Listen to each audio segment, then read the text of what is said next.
कुणाला सापडले असतील त्यांनी तळावर आणून जमा करायचे आहेत।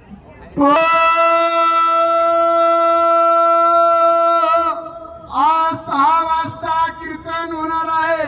कीर्तन झाल्यानंतर पंगत होईल। पंगत झाल्यानंतर गावकऱ्यांचा जागर होईल।